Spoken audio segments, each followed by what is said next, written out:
Bonjour, comment ça va?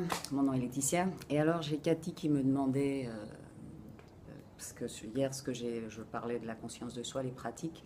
Donc, elle me disait qu'elle craignait que je ne le fasse pas bien et que c'était un peu beaucoup de choses à la fois. Et je veux vous rassurer, toutes les pratiques que je vous donne, il n'y a pas un côté c'est bien, c'est mal. Vous ne pouvez pas en faire trop ou pas assez. Il y a pas, c'est pas un médicament, vous pouvez avoir une overdose, c'est pas... Non, ce sont des pratiques. Et comme toutes les pratiques, bon, au début, vous allez un peu patiner peut-être, oui, c'est vrai. Et puis finalement, elles vont devenir vôtres, vous allez les faire vôtres, vous allez les adapter à vous. Mais ça, en fait, ce sont les lignes conductrices et c'est à vous de voir ben, si comment faire pour qu'elles aillent bien avec votre mode de vie. Donc, moi, en général, comment je fais ben, je commence par m'isoler, ou même, j'ai même plus besoin de m'isoler, honnêtement. Mais je respire profondément et je fais un scan de ce qui se passe dans ma tête et dans mon corps pour voir où est-ce qu'est l'émotion, où est-ce que j'ai de la tension, où est-ce que...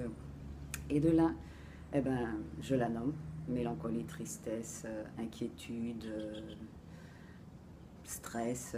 Je mets un nom, voilà, une étiquette.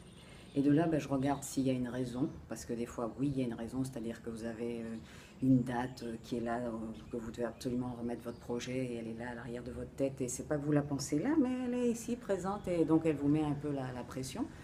Et donc, ah ouais, ok, c'est à cause de ça, et je continue à respirer.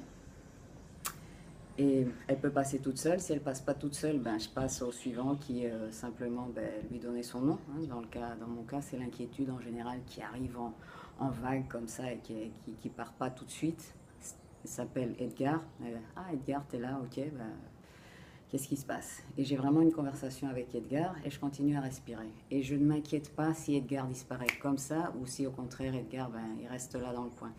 Parce que de toute, moi, c'est vraiment l'émotion qui a tendance à être récurrente et qui, quand elle vient, ben, elle ne part pas tout de suite. Mais dans le temps, elle m'obligeait à littéralement me lever et à aller quelque part d'autre. C'était vraiment cette pression de je dois bouger, vraiment. Maintenant plus, maintenant bah, je peux être à mon bureau et tout d'un coup il y a Edgar qui vient me rendre une petite visite, je tape la causette avec et je continue à respirer. Parfois en 2 minutes, en 5 minutes il est parti, parfois il passe sa journée avec moi. Mais j'en ai plus peur, j'ai plus besoin de réagir.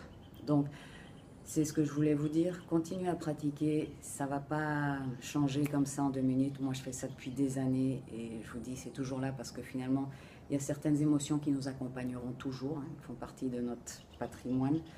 Et ce qui est important ici, c'est pas qu'on n'est plus jamais, parce que oui, elles peuvent changer, puisqu'elles ne viennent plus, que ce soit remplacées par d'autres, mais c'est plus se sentir qu'on doit réagir, que mon Dieu, c'est là, qu'est-ce que je fais, ça va pas, je me sens pas bien. Ah, bon, bah, t'es là, ok, bah, on va faire avec, quoi. Hein. C'est comme si vous vouliez aller faire un pique-nique et puis il pleut, bah, vous changez votre planning, mais vous êtes plus, mon Dieu, ah, tranquille, bah, c'est comme ça pour le moment, et puis bah, demain sera différent.